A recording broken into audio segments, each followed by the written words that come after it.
Saudações, caríssimo telespectador, bem-vindo a mais uma edição do programa 3600 Segundos, o programa de ciência e tecnologia da televisão de Moçambique, que promove o debate de temas acadêmicos pertinentes e que causam transformação social em uma hora.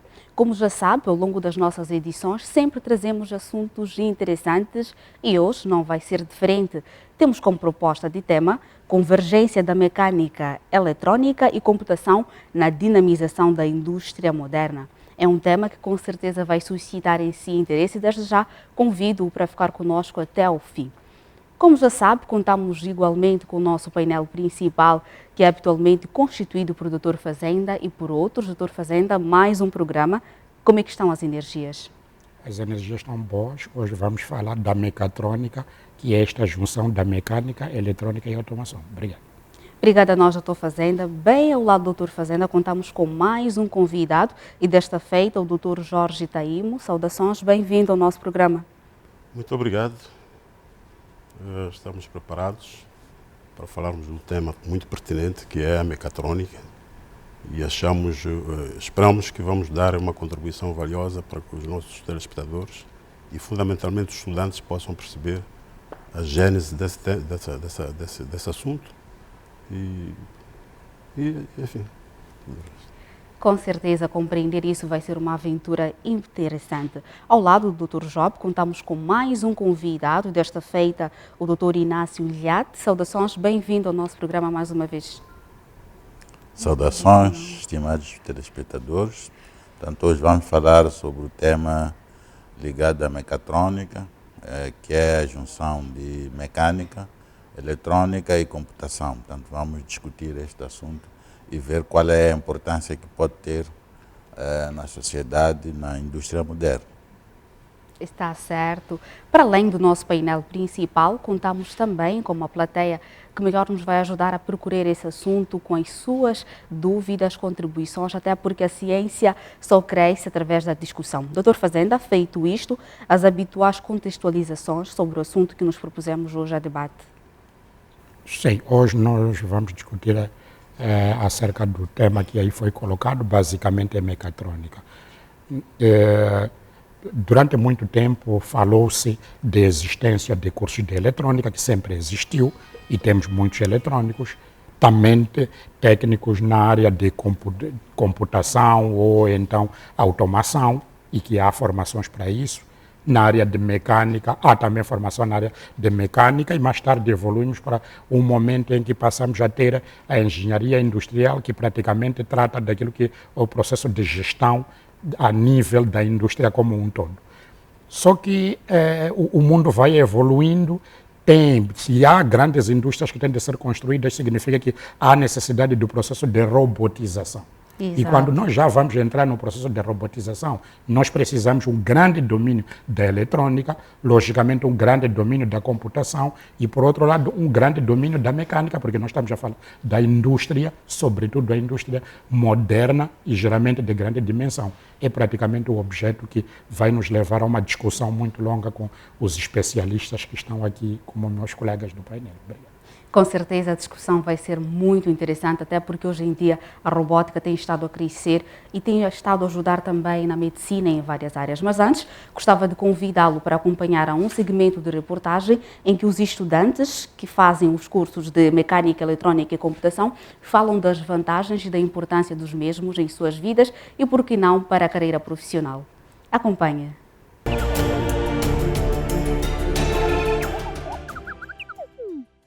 Para a presente edição do programa 3600 Segundos Ciência e Tecnologia, temos como assunto para o debate convergência da mecânica, eletrônica e computação na dinamização da indústria moderna. Estudantes universitários falam da compreensão que têm sobre a área da mecatrônica. Já ouviu falar de mecatrônica? Não, ainda. Já ouviu falar da junção entre a mecânica, a eletrônica e a computação? Também não. É a mistura de engenharia mecânica e eletrônica e um pouco da computação.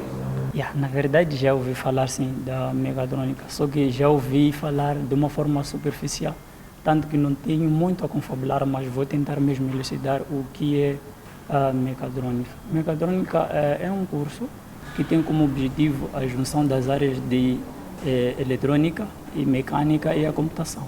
Quais são as áreas que você acha que a mecatrônica pode influenciar? Não posso mentir, mas é uma área tecnológica, tende a evoluir sempre. Já ouviu falar de situação de cirurgias a serem feitas com robôs? Sim, já ouvi. E tenho como exemplo, em vários países europeus, há hospitais que usam robôs para a medicina. Ao invés de terem os humanos a tratar dos doentes, são os robôs que tratam dos doentes. Sim, já imaginei. E isso trará benefícios, assim como consequências negativas, porque eu acredito que seremos substituídos, a mão de obra será substituída por esses equipamentos. Mas, por outro lado, como eu dizia, tem o seu lado bom e o seu lado mau. O lado bom seria o dinamismo, né? E as coisas seriam mais dinâmicas se implementássemos esses robôs. Já ouviu falar dos drones e para que é que servem? Já ouvi falar sobre os drones. Muitas das vezes os drones são usados para vários eventos. Podia dar um exemplo de eventos de casamento, também para poder verificar em vários sítios. Me refiro a isso em termos do clima, por aí em diante. Já ouvi falar sim de drones. Vou puxar mais para aquilo que é a minha área de estudo. Geralmente os drones são aplicados para o monitoramento, aquilo que chamam de sensoramento remoto. Sim, são geralmente usadas para esses fins. Sabem sim da existência de robôs, drones, entre outras aplicações de engenharias, porém não sabem da relação que existe com a área da mecatrônica. Sabia que dentro dos drones temos a mecatrônica? Infelizmente não. Sabia que isto podia dinamizar ainda mais a nossa indústria se um dia nós aplicarmos robôs, drones na nossa indústria? Acredito eu que sim, mas estaríamos a menosprezar a espécie humana. É como se nós os humanos não prestássemos para nada. Eu vou mais por aí. Tem certas áreas nas engenharias que já não vão precisar da mão de obra humana e os robôs vão substituindo pouco a pouco.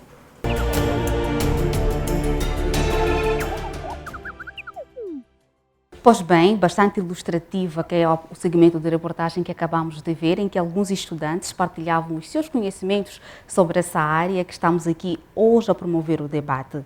Falou-se aqui de mecatrônica, mecânica, eletrônica e computação.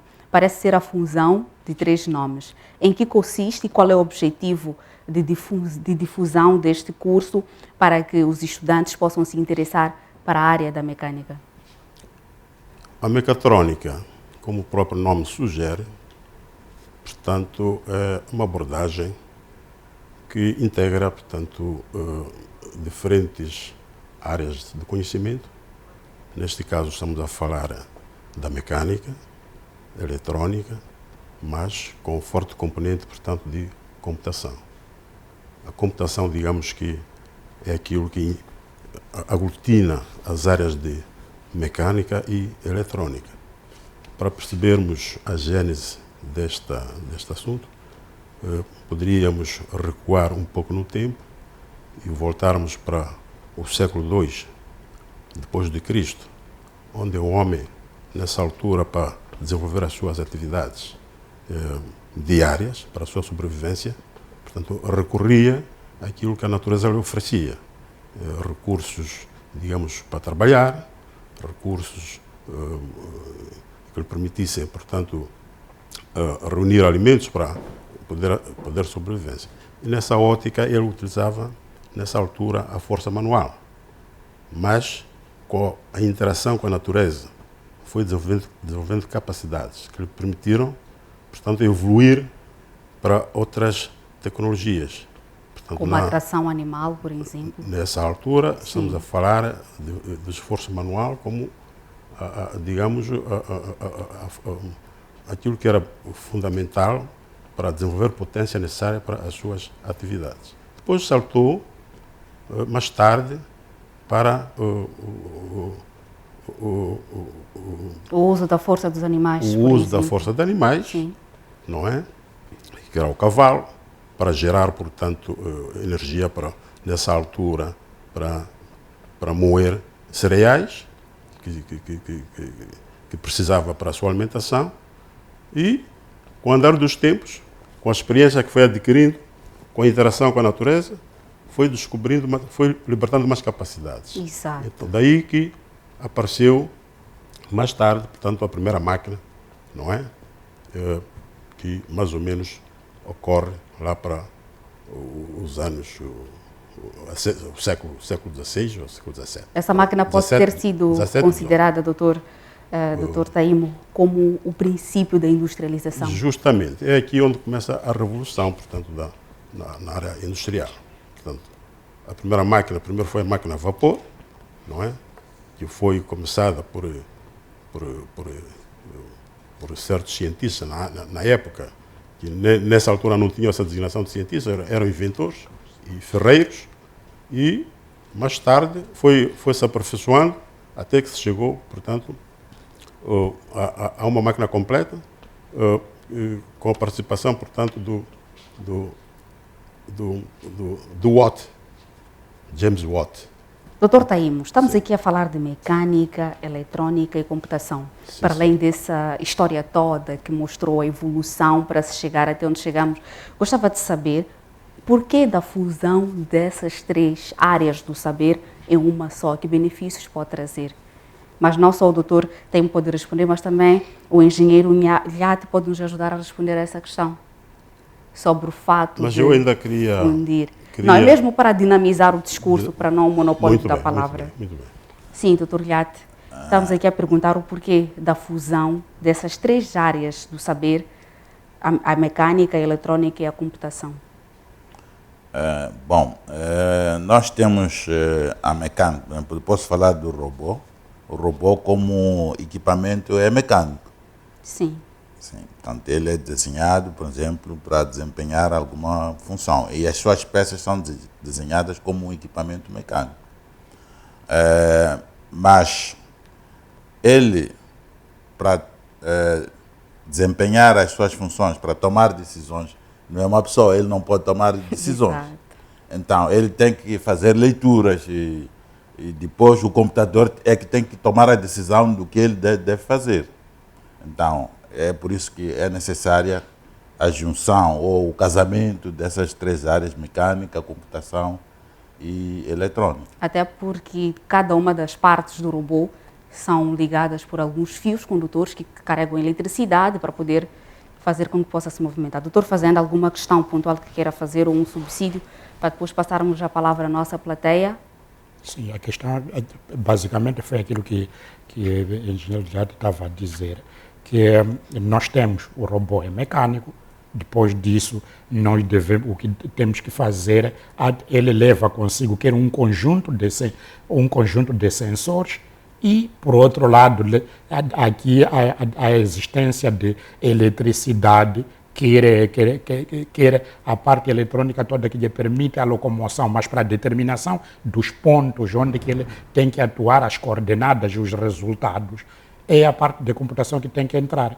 Então, aqui o que acontece é que ou tínhamos que ter 3 técnicos em simultâneo a trabalhar, mas ao se pensar, por exemplo, na mecatrônica e pensar-se, por exemplo, querem criar cursos de mecatrônica, o objetivo é juntar as 3 áreas e haver um ganho. E depois vamos falar aqui como é que isso tem grande utilidade, por exemplo, nos drones, na época moderna em que nós nos encontramos. E é mesmo sobre a época moderna que eu gostava de fazer a primeira pergunta para a minha plateia, para poder participar também. Estamos aqui a falar de mecânica, eletrônica e computação, que fundidas 3 palavras ou 3 áreas do saber fica mecatrônica.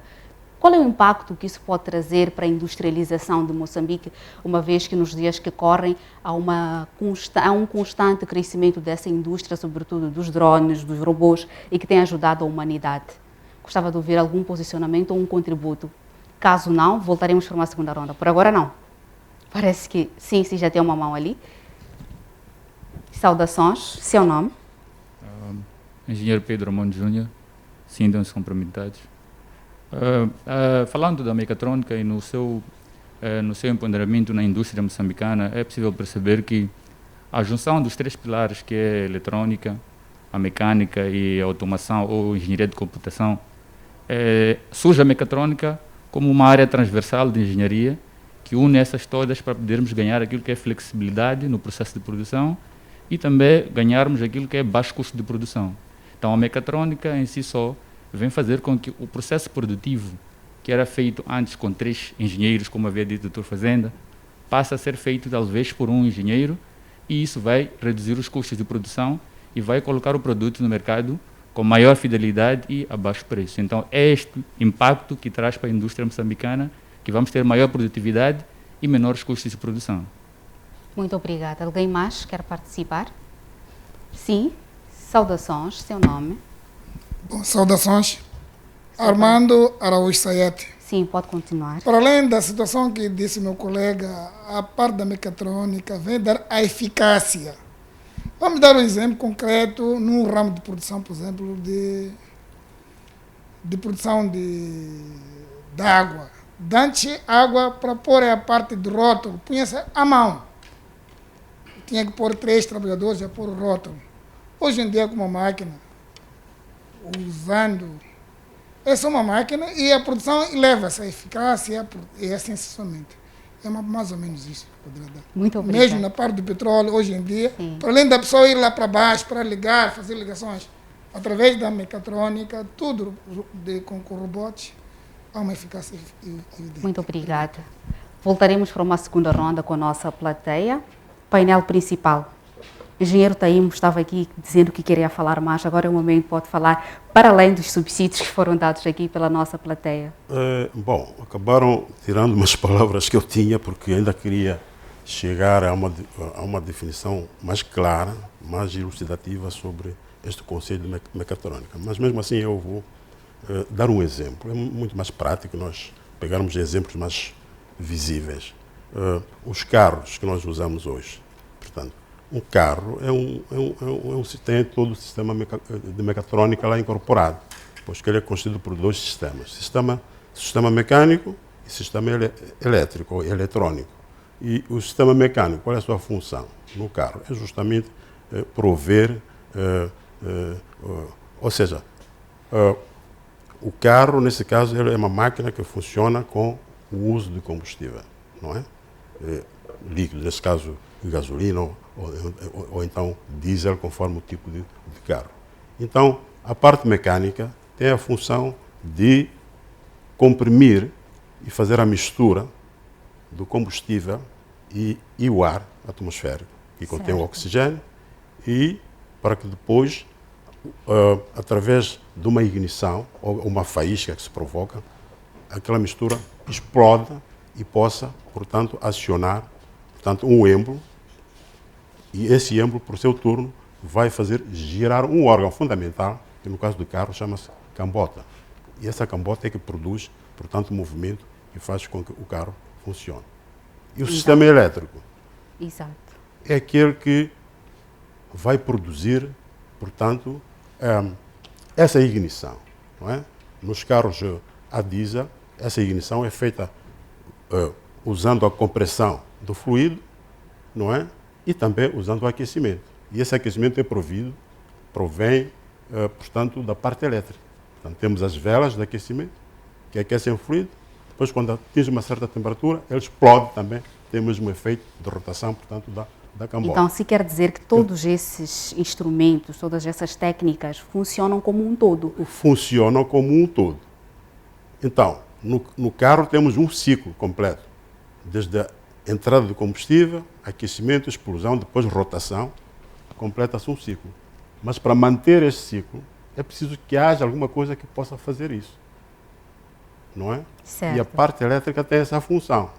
Não só a parte elétrica, a parte mecânica também, pois que temos elementos mecânicos, órgãos de máquinas, que foram calculados, foram dimensionados de forma a harmonizar a intervenção da parte elétrica e vice-versa. A parte elétrica também tem que harmonizar a intervenção da parte mecânica para que o sistema possa funcionar num todo. Portanto, podemos encontrar aqui neste exemplo, tanto um exemplo claro e completo de como é que é o sistema mecatrônico. Depois temos... Mas, doutor, engenheiro Taimo, sim, no segmento de reportagem que acompanhamos, os estudantes diziam ter receio de que com a evolução da indústria moderna da mecânica, eletrônica e computação, podia-se existir o medo de a mão humana quase que extinguir-se do processo de produção nas empresas, nas fábricas. Qual é a vossa opinião? Gostava de ouvir cada um de vocês o que acham. Será que algum dia vamos chegar a uma situação em que a presença humana nas grandes indústrias vai ser dispensada por conta dos robôs e outros instrumentos? Naturalmente, não há vantagens e desvantagens no processo. Certo. Então, este processo de evolução da produção que temos neste momento obriga naturalmente a que haja uma diminuição da mão de obra considerável neste caso. Então, há esse risco efetivamente, mas também, pronto, não podemos pensar que vamos ter fábricas totalmente robotizadas em que a ação humana não seja necessária. Vamos ter pessoas a trabalhar, sim, mas poucas. Exato. Infelizmente. Doutor Fazenda, sobre a eliminação, podemos assim dizer, da mão de obra humana em substituição da mão de obra mecanizada e robotizada, o que acha? Será que vamos chegar um dia a essa situação? No princípio é aquela discussão em que cada um que entra na discussão tem razão. O que acontece aqui é que nas grandes indústrias tem duas hipóteses. Ou vai aumentando o número de trabalhadores para poder operar, só que chega um determinado momento que este número de trabalhadores praticamente consome tudo que podia ser lucro da empresa e ela fica viável, a indústria entra em falência. Daí que não só é que há também máquinas pesadas, ou produção até às vezes de peças que são pesadas, que a intervenção humana, ser humano a fazer isto, teríamos catástrofes, desastres. A única saída é que é preciso ou robotizar ou então arranjar uma outra forma que permitisse a grande intervenção da eletrônica, como estamos a falar de máquinas e a máquina humana. De princípio, se quisermos ir para o lado da economia, a economia ela já determina que as grandes indústrias sempre têm não são elas não provêem o trabalho de eliminar o desemprego. Não é essa a função das grandes indústrias. As grandes indústrias têm função de estabilização de produtos na economia para fazer com que as pessoas não tenham problema de necessidade. Que não haja ruptura de estoque. Sim, não haja ruptura. Agora, quem que tem o trabalho de garantir que a maior parte tenha empregabilidade são as micro e médias empresas. Por exemplo, se eu for para uma mercearia, eu vou encontrar muitos trabalhadores na mercearia, porque tem o fulano que está no armazém, tem o guarda, tem o fulano que está no balcão, tem provavelmente alguém que está no caixa, são logo 4 trabalhadores. E posso apanhar uma indústria também grande, só com 4 trabalhadores. A função aqui é diferente. Por isso, por isso que sempre defende-se que tem de existir médias e pequenas empresas para poder garantir a maior empregabilidade e mais empregos, enquanto a grande indústria, ela geralmente precisa só de especialistas. Exato. Agora, se quisermos voltar para aquilo que nós estamos aqui a discutir, mecatrônica, por que é importante discutir? Mas antes de responder, gostaria que o engenheiro Iliade respondesse também a essa questão, pois o doutor Fazenda voltava para essa e íamos para o segundo segmento de reportagem, pode ser? Obrigado. Bom, sobre a substituição da mão humana. Sim, eu penso que é uma questão que às vezes tem que se procurar balanço. Porque eu, por exemplo, posso dar um exemplo. Podemos dar um exemplo da portagem. Tem aquele sistema automático em que os carros, aqueles que fizeram um pré-pagamento, né, quando chegam, há um sistema que lê que o carro está a chegar e abre a cancela. E o carro passa. Eu não acharia justo pôr um indivíduo de 35 anos a trabalhar ali, abrir a cancela e fechar a cancela. Não é justo. Então, há certos trabalhos que só mesmo dá a mecatrônica para fazer, ou um robô para fazer. Exato. Então, naqueles casos em que há neste momento, intervenção da mão humana, em alguns casos, pode-se tentar encontrar um balanço para se evitar o tédio, porque na atualidade há produtos de produção em massa em que há muita repetição de atividade. Então, o homem fica cansado em ficar muito tempo a fazer o mesmo trabalho. Então, neste caso, é que se recomenda esse tipo de equipamentos que envolvem mecatrônica. Mas também há sítios, por exemplo, Por exemplo, falou-se de caso de drones. Há sítios inacessíveis, ou tem de ser de helicóptero, às vezes o helicóptero não está disponível. Então, neste caso, só um drone é que pode ajudar a levar, por exemplo, medicamento para um sítio que é inacessível uma pessoa, um homem ir para lá.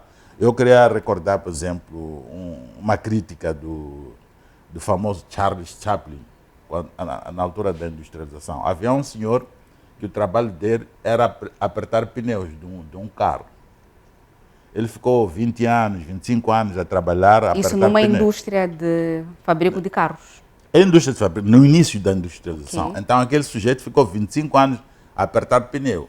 De tal forma que quando ele ia para casa, estava a apertar o pneu. Quer dizer, é um trabalho que não é justo ficar 25 anos a fazer. Então, é preciso encontrar em cada caso uma solução. Uma solução. Doutor Fazenda, agora pode falar da importância da mecatrônica, como já queria falar, para fugirmos ao segmento de reportagem. Sim, basicamente não era a importância, era para voltar porque que é importante nós o debatermos agora. É que praticamente desde o programa passado, quinquenal do governo, que era este, ele fala da estratégia que existe para a industrialização de Moçambique. No plano quinquenal do governo de 2020-2024, prevê nos números 4, 5 e 9, páginas 5, 4 e 5, a industrialização. No objetivo estratégico 4.23, fala de necessidade de assegurar a transformação e modernização do modo de organização da produção, comércio interno e externo. No ponto 32, fala da indústria como motor de transformação estrutural da economia. Significa que o país, efetivamente, o que quer? Quer já nos instrumentos de governação, quer indo para os objetivos das Nações Unidas de Desenvolvimento Sustentável, tem lá um dos objetivos que simplesmente fala da necessidade de industrialização, logicamente a ter em conta os aspectos ambientais e o resto. Daí que não temos como não passarmos agora a discutir aqueles fatores que podem fazer com que nesse processo de industrialização haja mais ganho. E um deles é exatamente a existência da mecatrônica. Por isso que nós julgamos que era importante termos que fazer esse debate sobre a mecatrônica. Exato, doutor Fazenda. Mas agora gostava de convidá-lo, assim, estimado telespectador, a acompanhar o segundo apontamento de reportagem em que a nossa equipa de produção procurou ouvir os peritos da área de mecatrônica para esclarecerem algumas dúvidas em torno desse assunto. Acompanhe.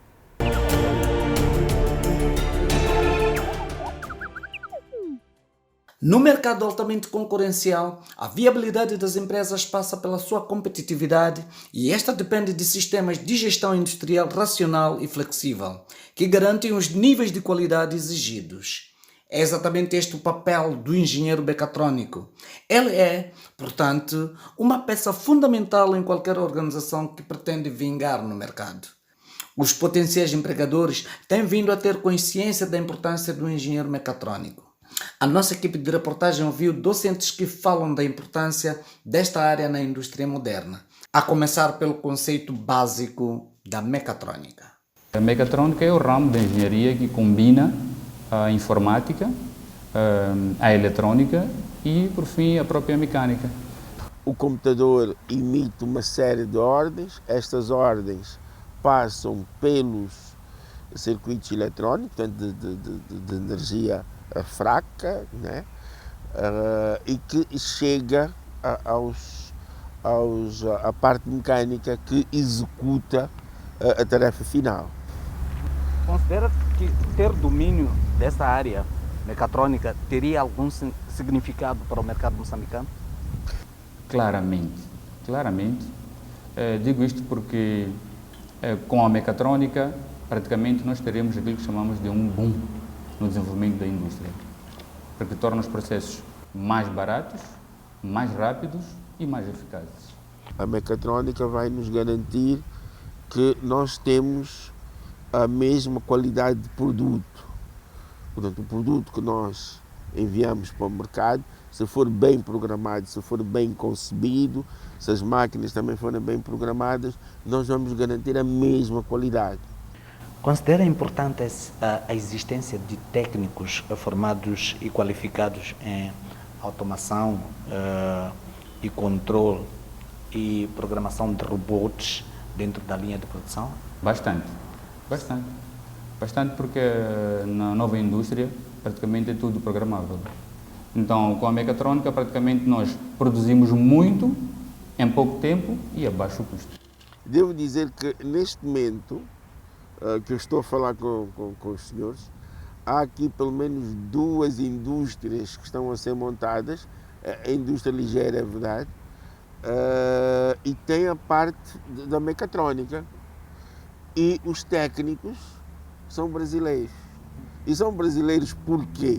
Porque nós aqui em Moçambique, no mercado, não estou a dizer que não exista, mas no mercado nós não temos técnicos disponíveis. Então, eu considero extremamente importante. E se Moçambique começar a dar espaços hoje a formar gente na mecatrônica, eu acho que é um passo extremamente inteligente. O que é que de facto aprende-se na mecatrônica? Na mecatrônica, o que se aprende é tirar, no fundo, resumindo, é tirar maior rendimento de todas as técnicas conhecidas.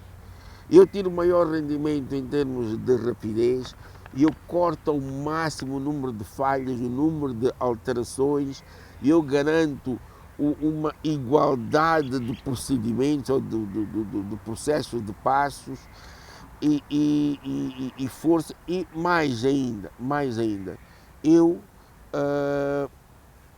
tenho a possibilidade de ter um produto capaz de competir em igualdade com os outros no mercado internacional.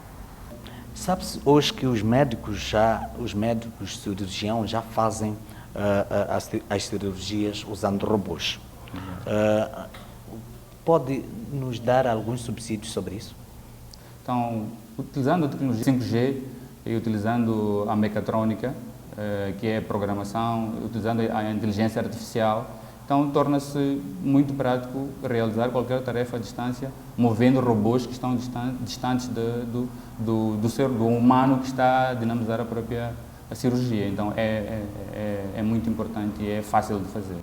Eu tenho um especialista de alto calibre em Maputo, por exemplo, e em Nampula, na sala de operações, existe também lá um médico, mas existem braços, por exemplo, ou existe uma mão robotizada, que pode, aceita e recebe comandos eletrónicos.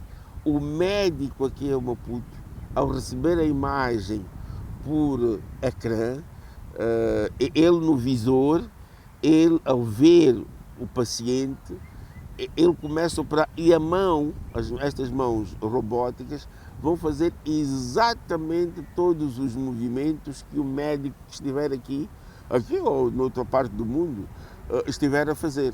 Quais são as outras áreas que, na sua opinião, saem a ganhar com a mecatrônica? É infinito, é infinito.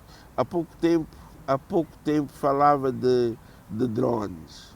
Veja bem, a televisão de Moçambique ou qualquer outra televisão pode, de repente, com um drone, tendo operadores de câmaras no estúdio, com um drone, com câmaras, com boa capacidade de captação de imagem, pode controlar o tráfego de manhã. Pode ir informando aos automobilistas, olha, não vá pela N1, é melhor ir pela circular, apesar de pagar portagem, porque ali há engarrafamento, houve um acidente, etc. Em pouco tempo, em 5 minutos, o drone é capaz de mostrar as principais vias. Temos o controle de cheias, temos inclusivamente a entrega. Houve uma experiência muito boa no Ruanda, foi a entrega de víveres, temos entrega de vacinas, temos controle de linhas de energia, é infinito. Moçambique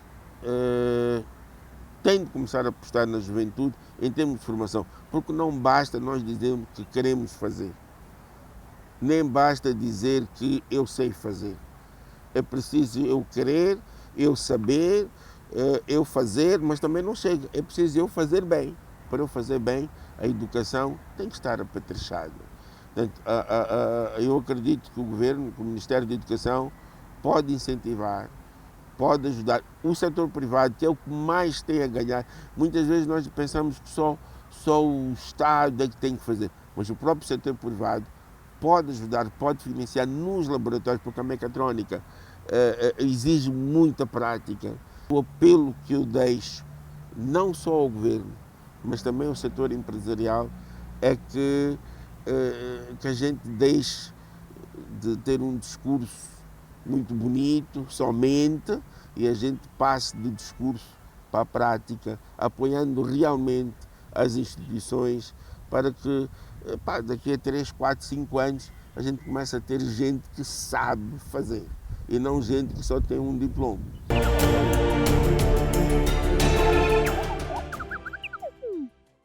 O apelo, com certeza, deixado ficar aqui pelo engenheiro que acabamos de ver, chegou até as entidades competentes e não só, porque um dos principais objetivos do nosso programa é estabelecer o elo entre as academias e grandes empresas e, por que não, também com o governo, para poder trazer soluções para melhorar o nosso país.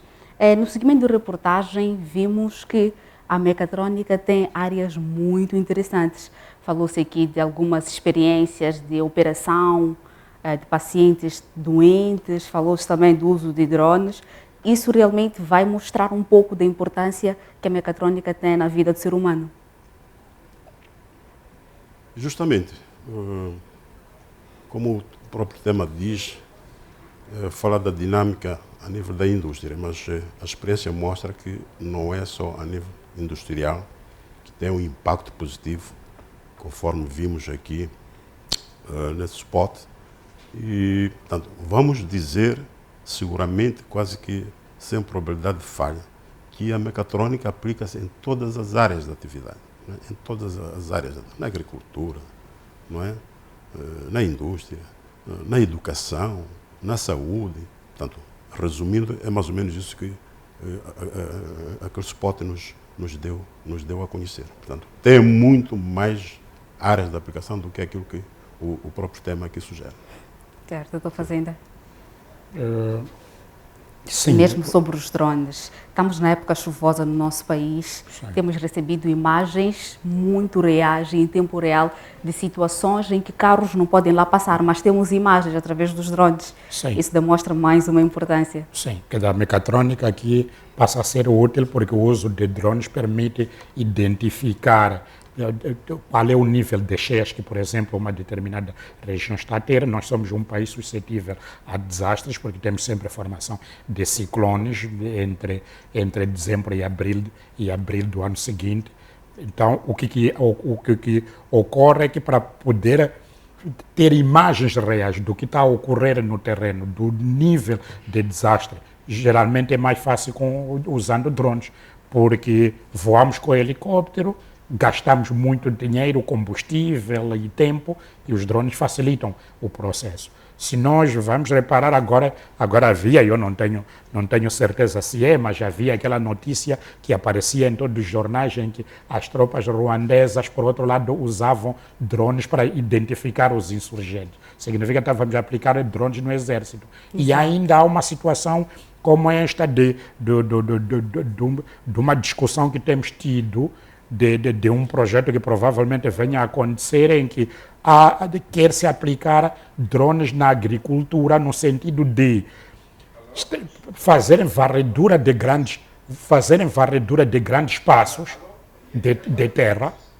Nessa varredura de grandes espaços de terra, permita identificar, por exemplo, se uma planta está infestada ou não, exato, se aquele terreno está apropriado para ter que se colocar, por exemplo, o arroz, então, resumidamente, e reportar um conjunto das informações que lê na planta para que para que os agrônomos tomem decisão na hora certa, definam que áreas, por exemplo, a ter que pulverizar, porque estamos a falar de áreas grandes. E isto é o caso do Instituto Superior Politécnico de Gaza, que está a pensar em introduzir drones durante a formação dos estudantes para poder apoiar quer os agricultores. E por que não tornar a nossa agricultura mais mecanizada? Sim, e eliminar a dependência econômica que temos? Sim. No caso, por exemplo, a nível da robótica, o Ministério do Ensino Superior agora vai ter um evento que terá o seu epílogo lá para o mês de junho deste ano, um evento que vai movimentar todas as instituições de ensino superior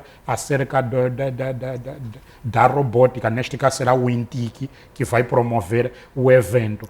Minha plateia, mais uma vez voltamos a promover o debate. Gostava aqui de ouvir as vossas contribuições, dúvidas, sugestões, porque como vimos, a área da robótica por si só é extensa, mas já, por exemplo, impactos ambientais, que são assuntos que ainda não tocamos no processo de produção dos tais robôs, com certeza são usados alguns produtos tóxicos ao meio ambiente, né? Nem por aí, mas gostava de ouvir algum comentário da plateia. Já tem alguém ali com o microfone? Saudações. Saudações, muito obrigado e parabenizar desde já. Respondo em nome de Custódio Marcelino Afonso. E o tema é extremamente importante. Quando falamos da mecatrônica, ela podemos encontrar em várias áreas, como bem se referiu aqui. Nos hospitais podemos encontrar áreas que podem trabalhar nesse contexto da mecatrônica, nas indústrias. E quando nós formos a ver a questão, um exemplo que nem a poluição do ar, nós podemos usar alguns equipamentos para fazer face à verificação deste tipo legal ou deste tipo legal de crime a se sendo cometido um crime de poluição do ar, usando essas técnicas da mecatrônica. Agora, acaba aparecendo uma questão aqui, que esta mecatrônica, em algum momento, nós podemos ter nas instituições de ensino. Quais são essas instituições de ensino que nós podemos encontrar esses cursos que, o que eu saiba, tem muitos que não conhecem muito bem da área da mecatrônica, essa junção da mecatrônica. Como é que é fundida esta informação acerca da mecatrônica? Obrigado. Obrigada. Saudações, seu nome? Saudações, Jorge Tembe. Primeiro, parabenizar aos engenheiros pelo tema, que é de extrema importância. E falar para mim de mecatrônica é falar de uma junção com inúmeras vantagens, a partir mesmo de redução dos custos, de competitividade, enfim. Se formos a ver, vi na reportagem uma rapariga a falar de redução de mão de obra. Temos essa junção, falamos de discriminação, temos 3 engenheiros que vamos tirar 2 e fica 1 a fazer aquele trabalho que os 3 engenheiros podiam muito bem fazer. Então aí estamos a tirar esses profissionais. Será que o nosso país está preparado para isso? Porque nós não podemos somente falar de mão de obra, falarmos de rebotes. Temos que falar da vida social, do nível da vida dos nossos concidadãos. Será que nós estamos preparados para substituir essa mão de obra? E depois de substituir, falou-se aqui também dos mercados. Estamos a falar das indústrias, vamos afunilando para pequenas e médias empresas, onde a mão de obra. E onde a mão de obra também procura mesmo usando a tecnologia nessas pequenas e médias empresas. Em algum momento vão afunilando também, vão afastando aquilo que é a mão de obra do humano. O que é que nós temos, aliás, o que os engenheiros têm a dizer, tendo em conta a nossa realidade moçambicana? Muito obrigado. Obrigada. Alguém mais na plateia quer falar? Caso não, devolvo a palavra ao painel principal para responder a essas questões lançadas. Tanto o doutor Fazenda, o engenheiro Taimo e o Olhar podem responder. Posso responder primeiro. O que acontece é que nós somos um país com uma baixa industrialização. Sendo um país com uma baixa industrialização, ou se criar até estratégia de industrialização, significa que, na medida em que vamos industrializando, estaremos a recrutar pela primeira vez o engenheiro adequado. Não estamos para dispensar mas sim está-se a criar emprego. Só que provavelmente seja esta criação de emprego não vai ser fraca, porque o nível de pessoas que serão chamadas para emprego para esse tipo de indústria será um nível muito baixo. Mas como dizia, há duas hipóteses. Uma é empregar todo mundo, mas todos vamos morrendo à fome. E outra coisa é produzir muito para garantir que tenhamos até excedentes suficientes, mas por outro lado estamos com a fartura e a fartura causa várias coisas. Por exemplo, a partir da altura que nós temos mais indústrias, já produzir muito, há maior rentabilidade. Nós temos hipótese até de fazer o ajustamento no imposto, temos hipótese de garantir um melhor seguro social até chegarmos no momento em que até quem está desempregado pode ter um subsídio. Agora, se nós não aceitamos, não queremos apostar no desenvolvimento da indústria, então praticamente nós estaremos sempre a reclamar de tudo, né? Tá bem, doutor Fazenda, Minuto de Investigador. Nessa semana vamos ouvir o professor Dr. Agostinho Vilanculos. Sim, o professor Agostinho Vilanculos é doutorado na área de hidrologia, operacional, por um lado, e espacial, e, como nós sabemos, está mais ligado às áreas das bacias hidrográficas. E é isso que ele vai nos falar, também investiga nessas áreas. Vamos ouvir das suas publicações e o que tem estado a tratar para o bem da nossa sociedade. Obrigado. Pois bem, acompanhe.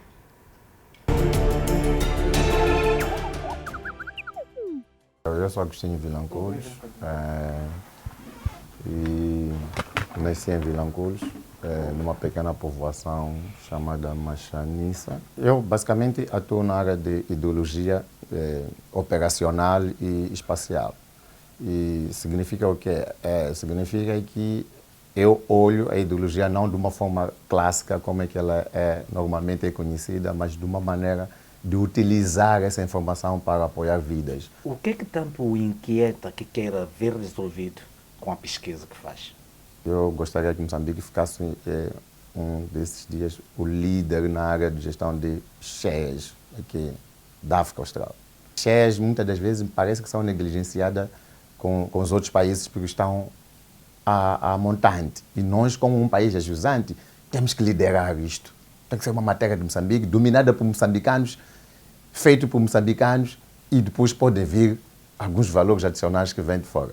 Olhando para o que está a acontecer exatamente na sua área, está satisfeito com a investigação em Moçambique? Eu acho que não diria que estamos satisfeitos, estaria se calhar a enganar a mim mesmo. Nós fazemos muito pouco essa parte da investigação. Mesmo fazendo, publicamos menos. Então, não basta só fazer, mas também é preciso publicar, é preciso mostrar aos outros o que nós estamos a fazer, para eles também terem ferramentas para poder lhes ajudar a melhorar. Professor, conta com alguma parceria para as suas investigações a nível institucional ou individual? Sim, eu quero aproveitar aqui também agradecer bastante o Reino dos Países Baixos, tem ajudado bastante Moçambique, mas nos apoiam mesmo de uma maneira que vale a pena realçar aqui. Nós estamos satisfeitos, muito satisfeitos com eles. E nós, o centro que eu falo dele, da Unidade de Controle de Cheias, tivemos muito apoio deles. Eles nos apoiam tanto em meios, equipamentos, assim como também mandam alguns especialistas para a troca de experiência. A Holanda é um bom exemplo na área de gestão de recursos hídricos, sobretudo para desastres. Temos muitas similaridades entre Moçambique e Holanda. A Holanda é um país também que está abaixo do nível médio das águas do mar, então tem os mesmos problemas que Moçambique tem e temos feito muita sinergia com eles. Eu como indivíduo, não tenho uma parceria específica, mas tenho os meus mestres, assim posso dizer. E quando eu tenho um problema, como eu falei de alguém aqui, eu falei do Dr. Kwabena Sante, que é um cientista. Eu, quando tenho uma dificuldade, é a primeira pessoa que eu recorro a ele. Depois, ao nível da USGS, também conto com James, Dr. James Verdin, e também tenho uma boa relação com o professor Van der Zaak, é um holandês. E também não vou descartar aqui a grande colaboração que tenho tido com o professor Diniz, que é uma pessoa também que tem me apoiado bastante quando eu tenho algumas dificuldades.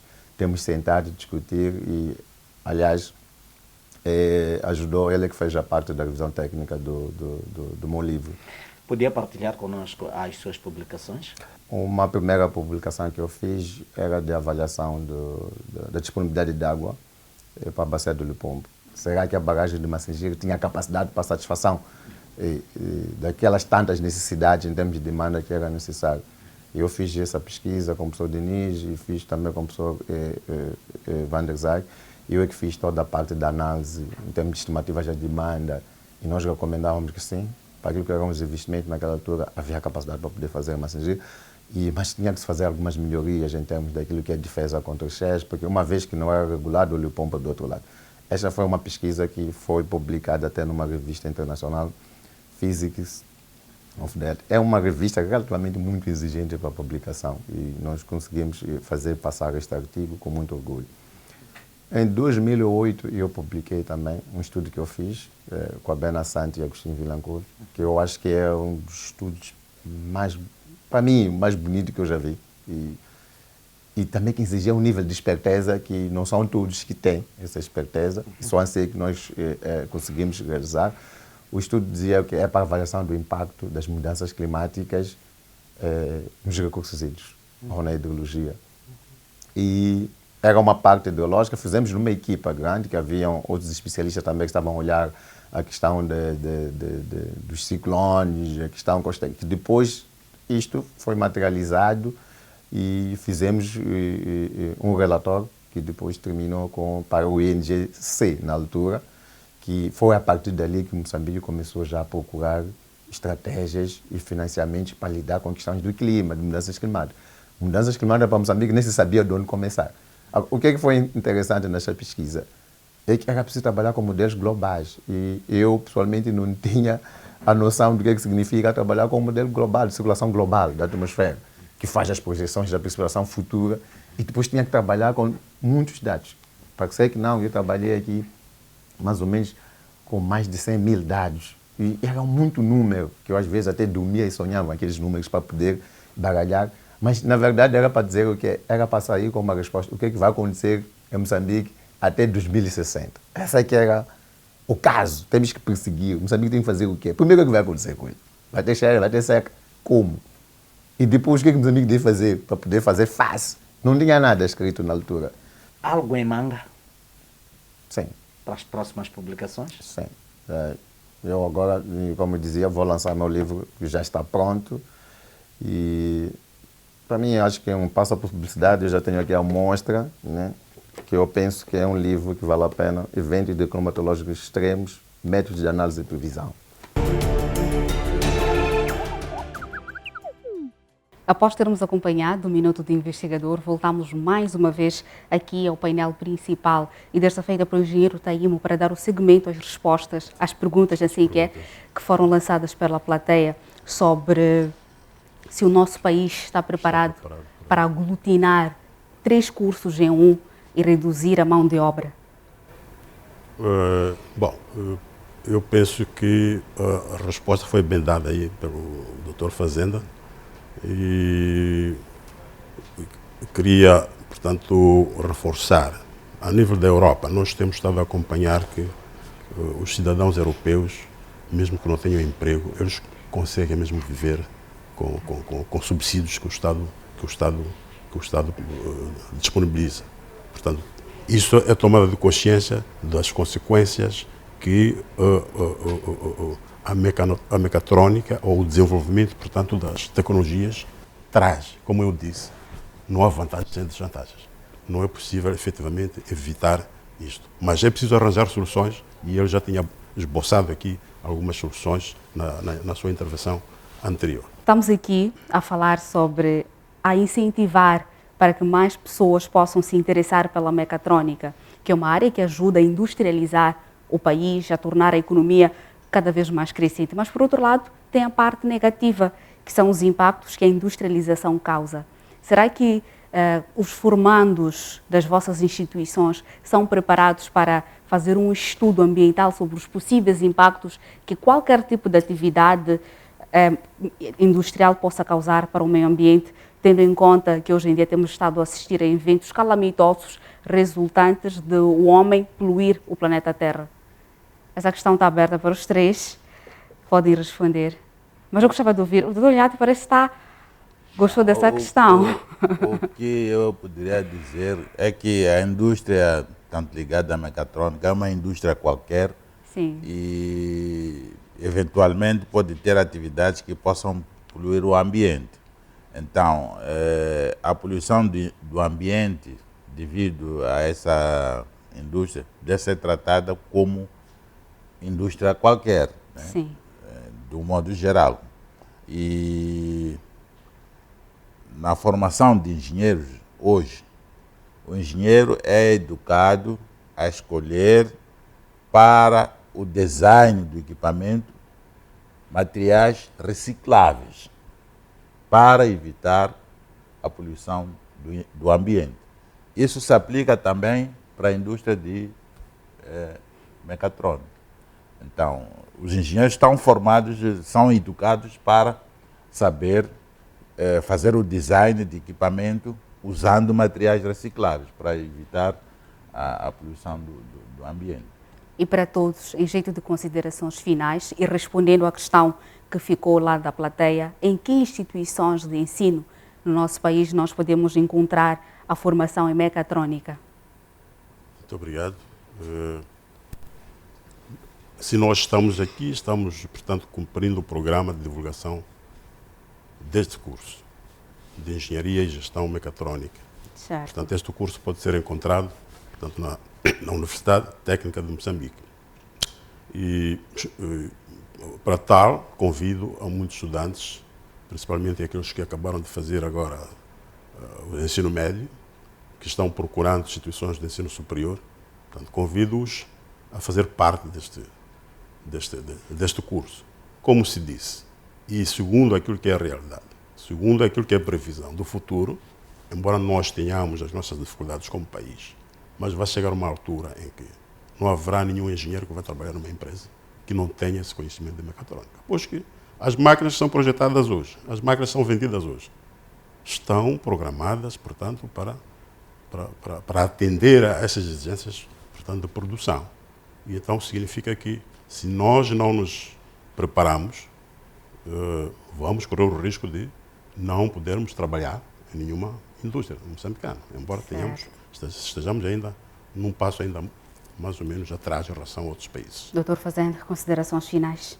Sim. 30 segundos. Sim, basicamente dizer que quando falamos de sustentabilidade social, os objetivos de desenvolvimento sustentável existiram que é para resolver um conjunto de problemas. O objetivo 9 fala da necessidade de se industrializar e, por outro lado, o objetivo 13 fala da ação climática. Então, significa que temos que industrializar tendo em conta os fatores do ambiente. E isto são coisas que a partida são garantidas. Já existem parâmetros na lei e existem parâmetros também por parte dos engenheiros, aquilo que aprenderam para reduzir a poluição. Obrigado. Certo. Foi com muito gosto que trabalhamos para si, mas gostava, antes de recordá-lo, para que se tivesse um trabalho e quisesse ver o mesmo alvo de debate no nosso programa, é só enviar para o nosso endereço eletrônico s3600tvm@gmail.com. Já sabe, o nosso encontro está marcado por aqui, na televisão de Moçambique. Até lá!